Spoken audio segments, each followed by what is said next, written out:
Quanto às características gramaticais, eu fiz um pequeno resumo de características para aqueles que são um pouco mais linguistas, né? O Iengatu é uma língua nominativa acusativa, ou seja, ela não é ergativa.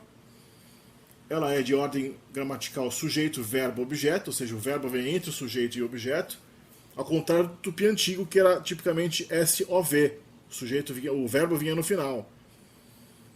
E tem posposições, ou seja, as preposições elas seguem o sintagma nominal, elas vêm depois do substantivo.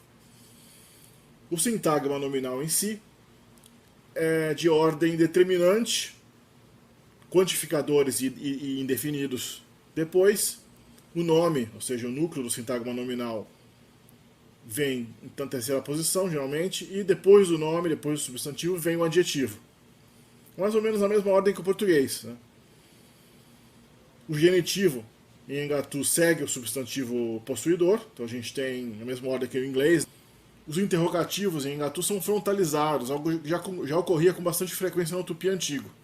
A frontalização dos termos interrogativos, como que, onde, quem, quando, porquê, como. E tem uma partícula interrogativa binária, como no chinês, quando se faz uma pergunta binária, do tipo que a resposta vai ser sim ou não, existe uma partícula interrogativa, que é será, em Engatu. Em Engatu não tem gênero gramatical, existe um morfema de plural opcionalmente colocado no substantivo, só quando se torna realmente necessário indicar pluralidade. Não há classificadores nominais, ou seja, os numerais e quantificadores são usados diretamente com o substantivo sem classificadores. Não tem artigo definido, mas tem um artigo indefinido que é usado de maneira um pouco mais rara aqui no português, que é derivado do numeral 1. Vejamos aqui os pronomes em Engatu. A gente tem duas séries de pronomes, como em tupi antigo, como é típico das línguas tupi-guaranis. A primeira série, Ixê, Indê, Aê, Yandê, Penhê. E na terceira pessoa do plural, Aintá ou Tá. Tá é a forma abreviada, mais comumente usada, mais rápida de falar. E a segunda série, Se, Ne, I, Yané, P, também Aintá e Tá. Esse Aintá e Tá, esse pronome de terceira pessoa do plural, é uma inovação do Engatu, porque nas línguas tupi-guaranis, tipicamente não tinha diferença entre o pronome de terceira pessoa singular e plural, como a gente vai ver aqui na frente. Depois dessa conjugação verbal básica aqui, eu vou mostrar também como era em tupi antigo. A conjugação verbal básica é chamada de conjugação indicativa. A gente vê aí dois verbos do Engatu, o verbo iku, que é estar, e o verbo sassá, que é passar. Então a gente vê na primeira pessoa aiku, depois reiku, uiku, iaiku, peiku, uiku. Não há diferença entre terceira pessoa do singular e terceira pessoa do plural. O verbo sassá é a mesma coisa, os mesmos prefixos. Asassá, ressassá, usassá, yasassá, pesassá, usassá. Uma breve comparação do Engatu com seu antepassado direto, o tupi antigo, do século XVI, descrito por José de Anchieta e vastamente usado aqui no litoral de São Paulo. O verbo estar no tupi antigo era iko. É muito comum o do tupi antigo virar u no Engatu. Ocorre muitas vezes. E uma grande diferença que tinha é que no tupi antigo havia distinção entre primeira pessoa do plural inclusiva e exclusiva. A pessoa do plural exclusiva deixou de existir, que era esse ore aí. Aqui sobreviveu hoje o Yandé. O Yandé era a pessoa inclusiva, que significa que eu e vocês vamos. Então essa é uma distinção que é muito comum nas línguas indígenas do Brasil, várias línguas indígenas das Américas.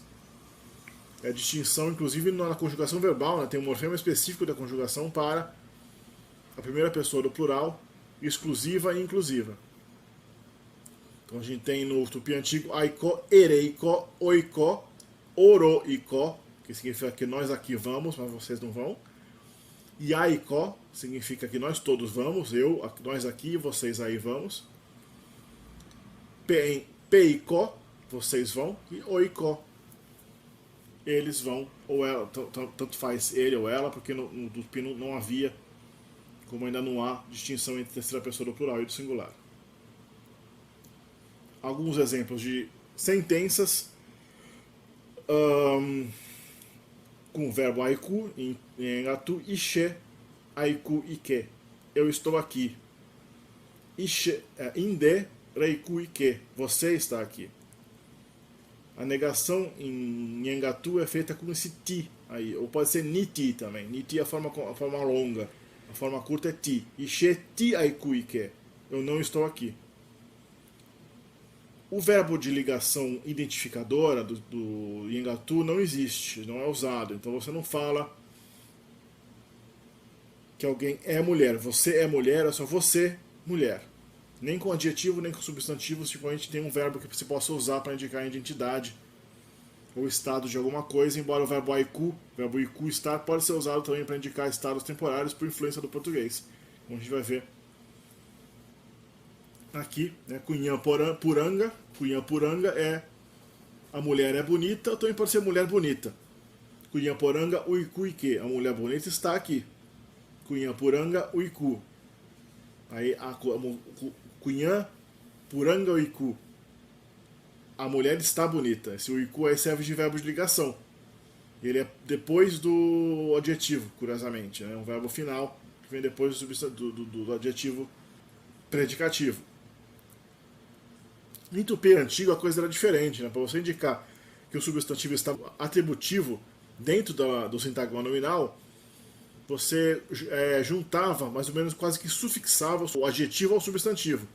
Então, para falar mulher bonita, um sintagma nominal mulher bonita, você falava cunhã puranga. Esses adjetivos terminavam com A, perdiam o A quando o adjetivo tinha força de verbo predicado. Então, cunhã puranga era mulher bonita, e cunhã puran era a mulher é bonita. Sem o A final, ele virava um verbo descritivo, um verbo estativo. Existe uma segunda classe de adjetivos, tem uma espécie de força verbal também, muito forte no engatu. Essa classe também existia no tupi antigo, que exige a pronome de segunda classe. Parece que existem aquelas duas classes de pronome, que a gente já viu, aliás, aqueles pronomes eles servem tanto para sujeito quanto para objeto, né? Tipicamente, especialmente a primeira classe é usada como também objeto dos verbos. Nesses adjetivos você pode usar a primeira classe logo antes da segunda classe do pronome opcionalmente para reforçar a ideia. Então você pode falar se pussé, eu sou pesado, ou ishe se pussé. Ne pussé, você é pesado, ou inde ne pussé. Cunhã e pussé. Então aí mesmo quando está o substantivo expresso, o pronome de terceira pessoa da segunda classe i é obrigatório aí. Cunhã e pussé, a mulher é pesada. Aí já distingue, né? Se você falar só mulher pesada, você fala cunhã pussé. Aí sim é uma diferença entre o adjetivo predicativo e atributivo. Apigawa ikiá, o homem é sujo. Se você quiser falar o homem sujo, fica apigawa kiá. Aqui mais uma lista, né, desses poucos adjetivos de segunda classe.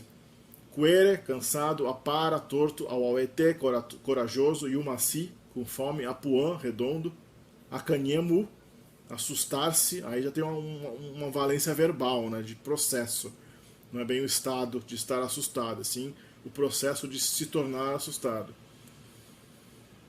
Auaite, perigoso, yusi, com sede, kerpi, sonhar, kirá, gordo, rikue ou sikue, vivo, ruri ou suri, feliz, e tui, rui, tui, sangrar. Esses três últimos que têm formas variantes, a gente vai ver depois, vai explicar exatamente o que significa essa variação da primeira consoante do verbo. Esperem lá os prefixos relacionais mais tarde. Aí a gente tem uma palavra famosa aí, né? O terceiro adjetivo dessa lista, auaeté, corajoso, é abaeté, do tupi antigo, abaeté, que é o homem forte, o homem corajoso, o abaeté eterno dos meus temores, não é mesmo? Negação e interrogação. A gente já viu um pouco do negativo, vamos ver mais aqui. Ishe aputari pirá. Eu quero peixe. Verbo putari, conjugado na primeira pessoa do indicativo, aputari. Aputari pirá. Eu quero peixe. Ishe niti, ou ti, aputari pirá. Eu não quero peixe. Nereputari será pirá. Você quer peixe? Aí está a partícula será, que é colocada imediatamente depois do verbo, na maioria dos casos, e indica pergunta binária. Pergunta cuja resposta vai ser sim ou não. Você quer peixe? Sim ou não. Neniti reputare será igara. Você não quer a canoa? Igara é canoa. Será, mais uma vez, marca a pergunta binária. E reputare está conjugado na segunda pessoa. Nereputare. Neniti reputare, ou neti reputare. Você não quer. Maan ta reputare. Maan ta reputare. Maan é o quê? Os pronomes e advérbios interrogativos são reforçados por esse ta que vem depois deles. Não tem significado. Só é colocado mecanicamente na maioria dos casos. Maan, que é o quê? Tem o ta. E reputare. O que você quer? Awata ou sikana? Awata ou sikaana? Quem tá chegar. Esse ana significa o passado do verbo, depois a gente vai ver. O sika é chegar, o sika, a terceira pessoa, ele chega, né? Sika é chegar. Awa é quem? Awa tá o sika ana. Awa kunyan tá o sika ana. Que mulher chegou? Tá vendo que o tá vem depois no substantivo, quando no caso é um adjetivo interrogativo como awa, que também pode significar qual, né? Que mulher? Awa kunyan tá o sika ana. Que mulher chegou? O tá ele tem uma função independente, ela parece independente quando você faz perguntas do tipo e agora, né? Kuiri tá. No tupi antigo, a conjugação verbal era completamente diferente, não tinha esse niti. Aí a conjugação, a negação verbal era feita com o prefixo na, mais o verbo ou adjetivo, e o sufixo i. Em alguns casos era feita com eim também. Então a negação do verbo aiko, que é eu fico, né? Eu estou, em tupi antigo seria ndakoi, ou ndakoeim. No tupi antigo, em várias línguas guarani também é assim.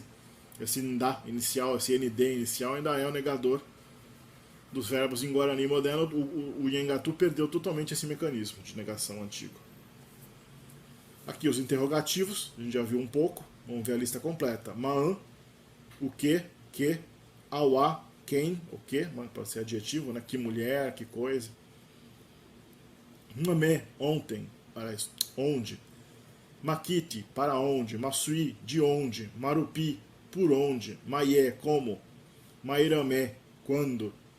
Muiri, quantos, ou quanto. Marantá, por quê. E as posposições. As principais em Nhangatu são o pé, kiti, para, sui, indica a origem, ablativo, né, igual ao inglês from, indica a origem do movimento, irumu, que é com, ruaki, perto de, arama, que é para. Arama é usado de maneira mais específica, na próxima tela a gente vai ver como se usa arama, tá? Ele é similar ao supé, ele complementa o supé. Supé também é por ou para. Rupi, que é através de, por causa de. Piterarupi, pelo meio de. Ararupi, por cima de. Ariarupi, por baixo. Uriarupi, por baixo de. Riré, depois de. Resé, ou sessé, acerca de, sobre. Tanto no sentido de um tema, um assunto, quanto sobre fisicamente. O cara, fora de. Imã, é um sufixo, vê que tem um tracinho aí antes do i, diga que esse imã é um sufixo na palavra, é sem. Ele é descendente daquele eim que a gente viu na negação tupi na tela anterior aí. Yahweh, como, igual a, né? A preposição comparativa, né? Como você, igual a você. Ele corre como um louco. Té é de origem portuguesa, o empréstimo do português até. Até significa até. Curiosamente, essa palavra é de origem árabe, né? Então, em Engatu tem uma palavra de origem árabe. Pupé, quara, pupé, dentro de. A preposição o pé, que a gente viu aí, a primeira da lista anterior, ela também ocorre de maneira sufixal, contraída, o sufixo pé, ou após uma consoante ou vogal nasal, me. Então a gente tem iwaka, que é céu, e o akape, no céu. Também dá para falar iokapa, o pé também, mas o akape é bem comum. Paraname, Paranã é rio, Paraname, no rio.